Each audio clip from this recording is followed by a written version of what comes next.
अस्सलाम वालेकुम, कैसे हैं आप सब viewers. Hope you all are fine. Today I will teach you about nucleus. तो वीडियो शुरू करने से पहले मेरे चैनल को सब्सक्राइब कर लें और वीडियो पसंद आए तो लाइक, शेयर और कमेंट लाजमी कीजिएगा। So nucleus, what is nucleus? Nucleus mean kernel. Nucleus means kernel और सीड।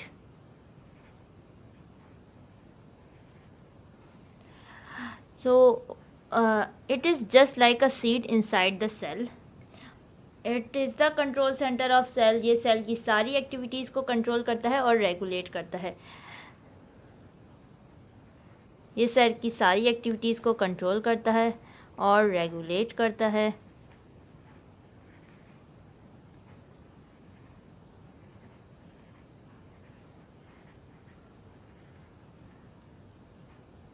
और न्यूक्लियस जो है सेल का सबसे लार्जेस्ट ऑर्गेनील है। कि सेल के अंदर इतने सारे ऑर्गेनील्स है, उसमें से सबसे लार्जेस्ट ऑर्गेनील है सेल का, वो जो है न्यूक्लियस है।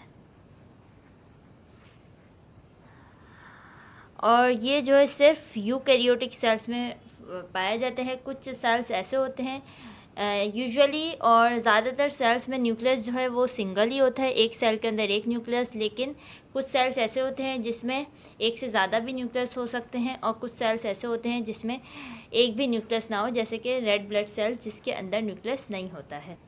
तो बात करते हैं न्यूक्लियस के स्ट्रक्चर के बारे में।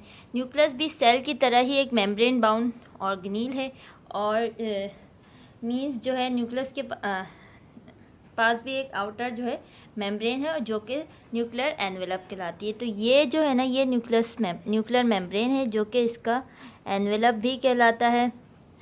और ये जो एनवेलप है, इसमें से जो लार्ज मॉलिक्यूल्स हैं वो ट्रांसफ़र नहीं हो सकते।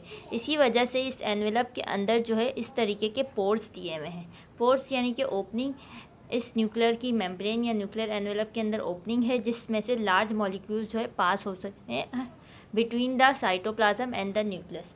और जो स्मॉल पार्टिकल्स या स्मॉल आयंस है वो हमारे पास डायरेक्टली इस मेम्ब्रेन को क्रॉस कर जाएंगे।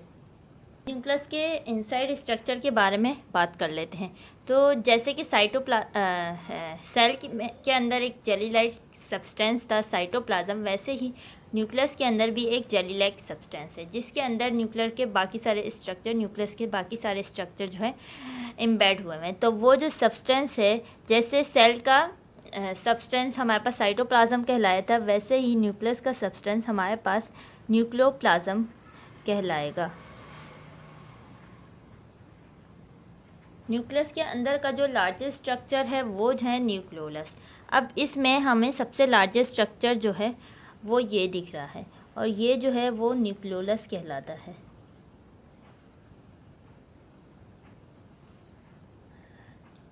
न्यूक्लियोलस के अंदर जो है न्यूक्लियस का जो है जेनेटिक मटेरियल है जिससे राइबोसोम की सिंथेसिस होती है। हमने पढ़ा था कि एंडोप्लाज्मिक रेटिकुलम के अंदर के ऊपर राइबोसोम्स अटैच होते हैं जो कि प्रोटीन सिंथेसिस कराते हैं। उन राइबोसोम्स की जो सिंथेसिस होती है वो न्यूक्लियोलस के अंदर होती है, और न्यूक्लियोलस के अंदर राइबोसोम सिंथेसिस के लिए जो इन्फॉर्मेशन चाहिए होती है वो स्टोर हुई होती है। अब बात करते हैं इन टाइनी थ्रेड्स लाइक स्ट्रक्चर की जो कि न्यूक्लियोप्लाज्म के अंदर हैं। तो इन स्ट्रक्चर को हम जो है क्रोमैटिन कहते हैं, और ये जो है जेनेटिक मटेरियल है। अब मैं बार बार जेनेटिक मटेरियल का नाम ले रही हूँ, तो जेनेटिक मटेरियल क्या है? जेनेटिक मटेरियल जो है इंफॉर्मेशन है। बेसिकली जितने भी हमारी बॉडी के फंक्शन है, स्ट्रक्चर है, उससे रिलेटेड जितनी भी इंफॉर्मेशन है वो जेनेटिक मटेरियल है कहलाती है, और वो जेनेटिक मटेरियल डीएनए कहलाता है। और ये जो क्रोमैटिन है ये सेल साइकिल के वक्त, यानी कि जो थ्रेड्स हैं, जब सेल साइकिल मींस के जब सेल साइकिल में जब माइटोसिस होता है, यानी कि सब डिवीज़न के वक्त जो है ये क्रोमैटिन जो है क्रोमोसोम में कन्वर्ट हो जाता है। क्रोमैटिन के स्ट्रक्चर को देख लेते हैं। तो ये जो मैंने यहाँ ड्रॉ किया है ये क्रोमैटिन है, और जब सेल डिवीज़न और माइटोसिस होती है तो ये क्रोमैटिन जो है क्रोमोसोम की शेप में आ जाता है। क्रोमोसोम जो है एक एक्स शेप का होता है यूजुअली, और जो है डिवीज़न के वक्त ये हाफ डिवाइड हो जाता है, इसलिए इसे क्रोमैटिन को क्रोमोसोम्स की फॉर्म में आना पड़ता है। अब हम जो ये क्रोमैटिन मटेरियल है, ये जो है एक नेटवर्क और एग्रीगेशन है डीएनए और प्रोटीन का। मतलब जो डीएनए है वो हमारा जेनेटिक मटेरियल है, हम क्रोमैटिन को भी जेनेटिक मटेरियल सपोज कर सकते हैं, क्योंकि डीएनए बेसिकली वो डीएनए से ही मिलके बना होता है। तो डीएनए जो जेनेटिक मटेरियल है, ये मैंने यहाँ पे डीएनए बनाया है, और ये जो है डबल हेलिक्स स्ट्रक्चर होता है। इसके अंदर हमारे बॉडी की सारी इंफॉर्मेशन सेव हुई हुई होती है, और ये ना तकरीबन 2 मीटर्स तक लॉन्ग होता है। मींस 2 मीटर्स आप अंदाज़ा लगा लें कि ये कितना बड़ा होगा। और ये क्रोमैटिन फॉर्म करता है, जो कि हम अपनी नेकेड आई से देख भी नहीं सकते। तो ये जो डीएनए है, ये हमारे पास एक प्रोटीन के ऊपर रैप अराउंड हुआ हुआ होता है, और वो प्रोटीन हमारे पास हिस्टोन कहलाता है। तो ये जो आप यहाँ पे सर्कुलर स्ट्रक्चर देख रहे हैं, ये प्रोटीन है। ये जो डीएनए है, ये प्रोटीन के ऊपर रैप अराउंड हुआ होगा, और ऐसे बहुत सारे जो है स्ट्रक्चर जो है फॉर्म होंगे। जब डीएनए और प्रोटीन जो है आपस में एक स्ट्रक्चर बना लेंगे रैप होके, तो ये स्ट्रक्चर हमारे पास जो है, ये पूरा स्ट्रक्चर, ये पूरा डीएनए का और ये प्रोटीन का, ये जो है न्यूक्लियोसोम कहलाएगा। और बहुत सारे न्यूक्लियोसोम हमारे पास एग्रीगेट होके क्रोमैटिन बनाएंगे। ये बहुत मैग्नीफाइड इमेज है इसकी। जब हम इसको जूम आउट या मैग्नीफाई करके देखेंगे क्रोमैटिन को, तो हमें ये एग्रीगेशन मिलेगी। जब हम इसको खोल के देखेंगे तो हमें पता चलेगा कि जो प्रोटीन है, हिस्टोन है, ये प्रोटीन का नाम ही हिस्टोन है। इसके ऊपर डीएनए रैप अराउंड हुआ है, जो कि हमारी बॉडी की मेन इन्फॉर्मेशन को स्टोर करता है। अब बात कर लेते हैं न्यूक्लियस के फंक्शन के बारे में। हमने स्ट्रक्चर जो है देख लिया है न्यूक्लियस का, और इसके फंक्शन के बारे में अब हम बात कर लेते हैं। तो बॉडी में जितने भी प्रोटीन की सिंथेसिस होती है, एक ह्यूमन बॉडी के अंदर, एक प्लांट बॉडी के अंदर, या फिर एक बैक्टीरिया की बॉडी के अंदर, जितने भी ऑर्गेनिजम्स हैं, लिविंग ऑर्गेनिज्म, उनकी बॉडी के अंदर जब प्रोटीन की सिंथेसिस होती है, तो उसके में 2 स्टेप होते हैं।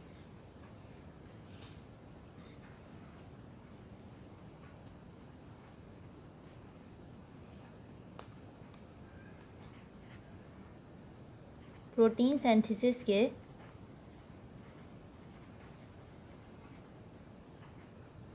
2 स्टेप्स होते हैं, जो कि डिपेंड करते हैं हमारे, जो कि कहलाते हैं ट्रांसक्रिप्शन और ट्रांसलेशन।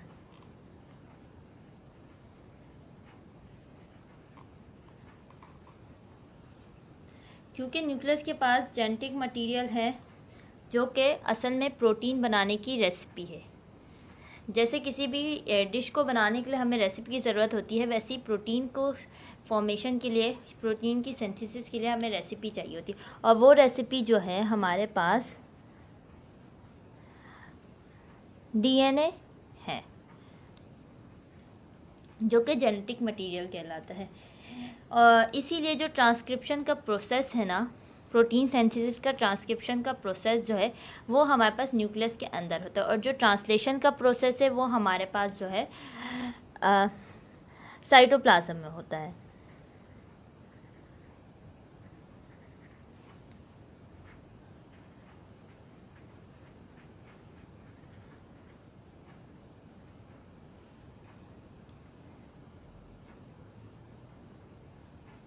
अब जो ट्रांसक्रिप्शन का प्रोसेस है, जो हमारे पास न्यूक्लियस के अंदर होता है, उसमें होता क्या है बेसिकली। ट्रांसक्रिप्शन के प्रोसेस में जो हमारे पास रेसिपी होती है, यानी कि जो डीएनए होता है हमारे पास प्रोटीन बनाने का, उसकी डुप्लीकेशन होती है। मतलब हम डीएनए की या रेसिपी का एक डुप्लीकेट बनाते हैं न्यूक्लियस के अंदर, और वो डुप्लीकेट जब साइटोप्लाज्म में जाता है, तो उससे हम प्रोटीन सिंथेसिस करते हैं। यानी कि उस डुप्लीकेट से, उस इंफॉर्मेशन से अब प्रोटीन की सिंथेसिस होगी। ये पूरा प्रोसेस जो है वो जीन एक्सप्रेशन कहलाता है। ये ट्रांसक्रिप्शन और ट्रांसलेशन हमारे पास जीन एक्सप्रेशन कहलाता है, और न्यूक्लियस का इसमें बहुत ज़्यादा रोल है।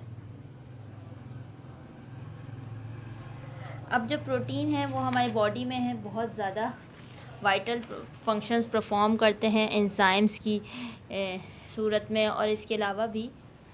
इसीलिए न्यूक्लियस का जो रोल है हमारी बॉडी के लिए बहुत अहम है। उम्मीद करती हूँ आपको ये टॉपिक समझ आ गया होगा। अगर समझ आया है तो वीडियो को लाइक लाजमी कीजिएगा। अल्लाह हाफ़िज़।